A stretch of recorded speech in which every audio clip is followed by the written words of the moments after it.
Hello everyone, आज हम English पढ़ेंगे standard 4th unit 1 the world around us. आगे लर्न करेंगे डिड यू नो।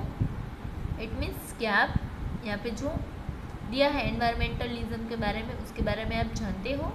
चलो इसके बारे में देखते हैं। Environmentalism is a very important political and social movement. Environmentalism यानी कि पर्यावरणवाद, वो बहुत ही इम्पोर्टेंट है, एक सोशल मूवमेंट है और पॉलिटिकल मूवमेंट भी है।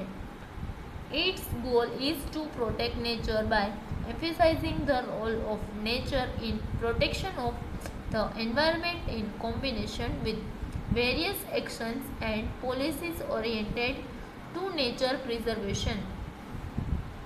उसका मेन गोल क्या है? नेचर को प्रोटेक्ट करना। एनवायरनमेंट है, उससे डिफरेंट एक्शंस और पॉलिसीज़ के हिसाब से हम नेचर को कैसे संभाल के रख सकते हैं, उसे प्रिजर्वेशन कर सकते हैं। It is a movement that works towards maintaining a balanced environment. वो एक मूवमेंट है जिसमें हम एनवायरनमेंट है उसे बैलेंस कर सकते हैं। Activity 6, observe the following pictures and relate the sentences to the pictures respectively.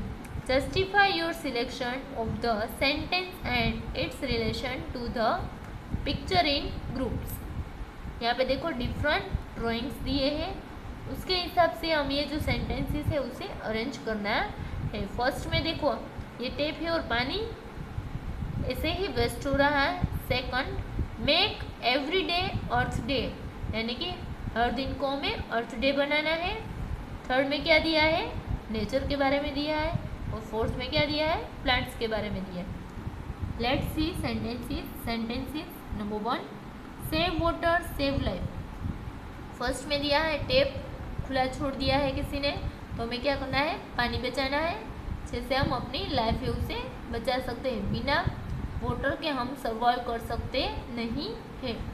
हमें हर एक चीज़ के लिए, हर एक जो अर्थ पे है उसे वाटर की ज़रूरत है।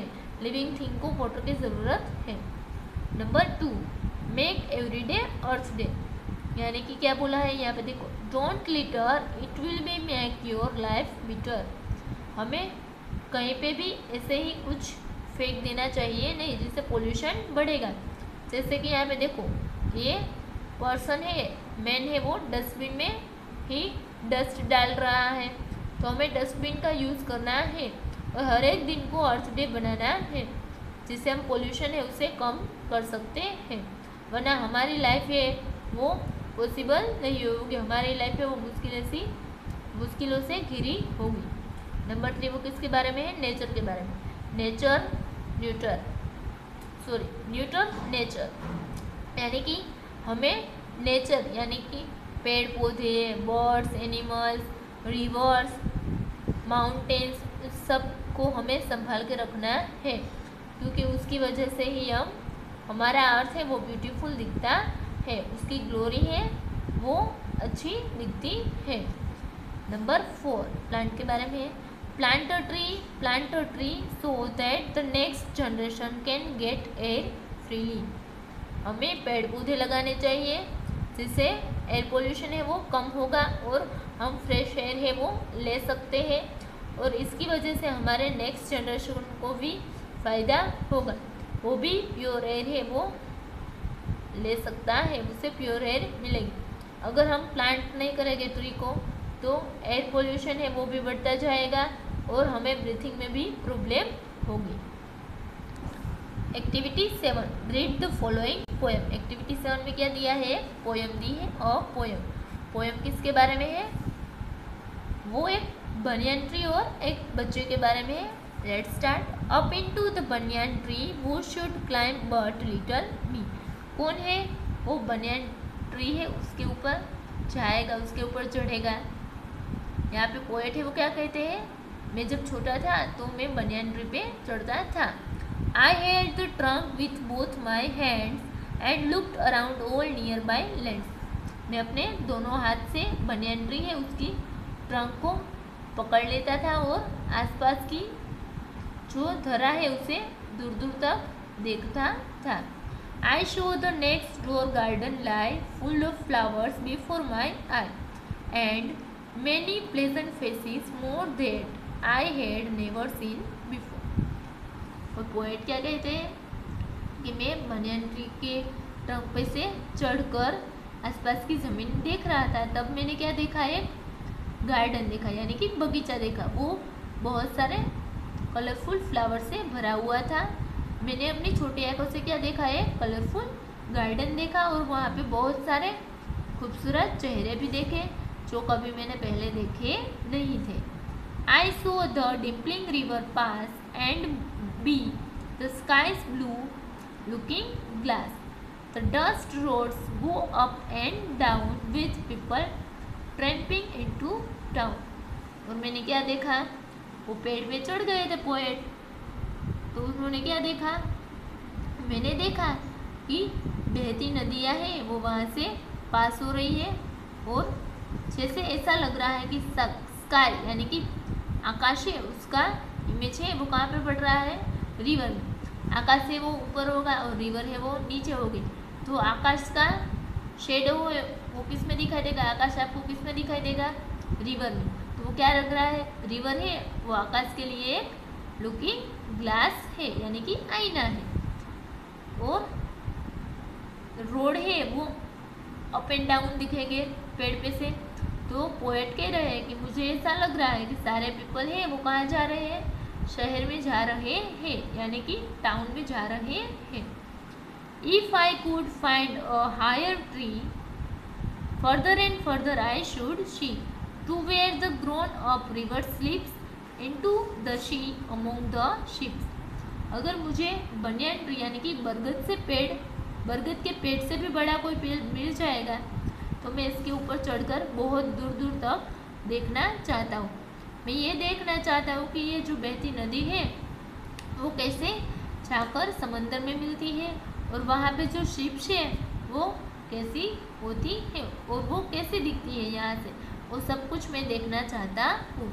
To where the roads on either hand lead onwards into fairy land. ये सारे रोड है वो ऐसा लग रहा है कि परियों के देश में जाकर मिलते हैं। वो कहाँ पे लेके जाते हैं सबको, परियों के देश में। Where all the children dine at 5 and all the playthings come alive. और जहाँ पे बहुत सारे बच्चे हो, मैं परियों के देश में जाना चाहता हूँ ये रोड की मदद से, और वहाँ पे बहुत सारे बच्चे हैं वो खेलने के लिए हो, और वहाँ पे जो चीज़ है खेलने के लिए वो सब सही हो और उसके साथ हम खेल सकते हैं और हम सब बच्चे को 5 बजे खाना मिलता हो। ये पोयम है बच्चों किसके बारे में है, एक बनियान ट्री के बारे में है और एक छोटे से बच्चे के बारे में जो वहाँ पे पेड़ पे चढ़कर बहुत सारी चीज़ें देखता है और वो चाहता है कि वो दूर दूर तक देखे।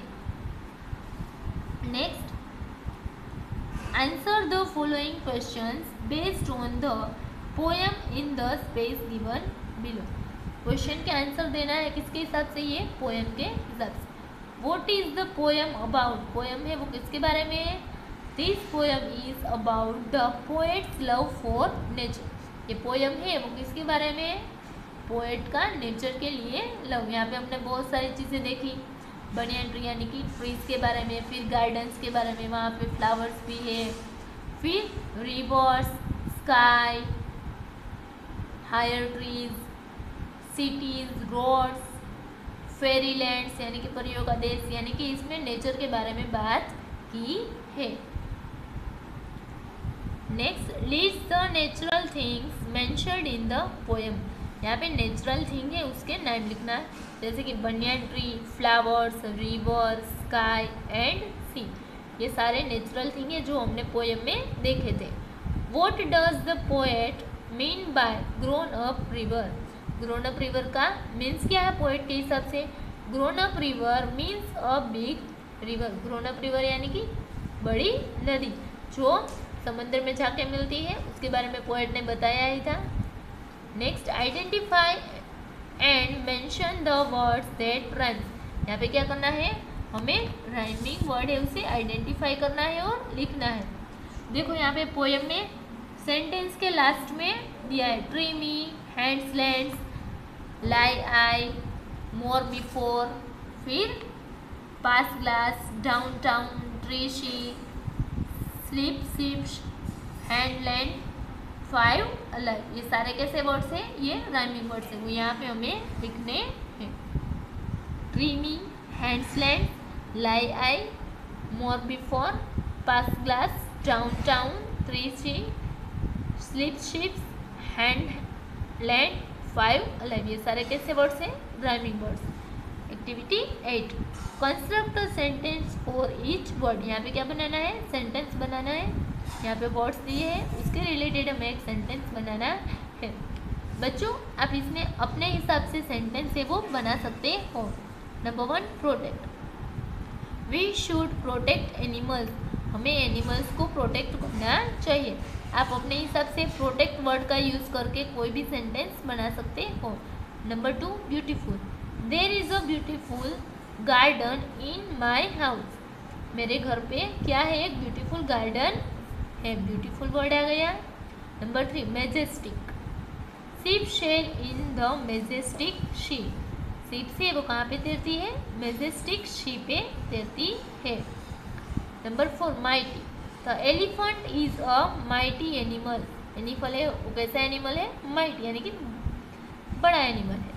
Number 5, pouring. It is pouring so taken an umbrella with you. क्या करना है? किसके बारे में बताया? Pouring word. पोरिंग का यूज़ किया है। क्या बोला है कि बाहर बहुत ज़ोरदार की बारिश हो रही है तो आपको अपने साथ अम्ब्रेला लेके जाना चाहिए। पहला वर्ड है प्रोटेक्ट यानी कि हमें संभालना चाहिए, उसकी केयर करनी चाहिए। फिर है ब्यूटीफुल यानी कि खूबसूरत। फिर है मैजेस्टिक यानी कि आलीशान, बहुत बड़ा। फिर माइटी यानी कि सबसे बड़ा। फिर पोरिंग यानी कि ज़ोरदार की बारिश होना। Next, did you know? क्या आप जानते हो? द चिपको मूवमेंट और चिपको आंदोलन to place to protect trees. Chipko movement या फिर आप चिपको आंदोलन, ये नाम तो सुना ही होगा बच्चों। वो कहाँ किसके लिए हुआ था? ट्री को प्रोटेक्ट करने के लिए हुआ था। देखो यहाँ पे ट्रीज है उसे पर्सन्स ने कवर करके रखा है। People hugged trees in order to prevent them from being cut.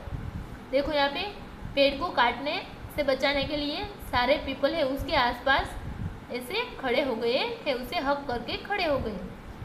The event took place on March 26, 1974।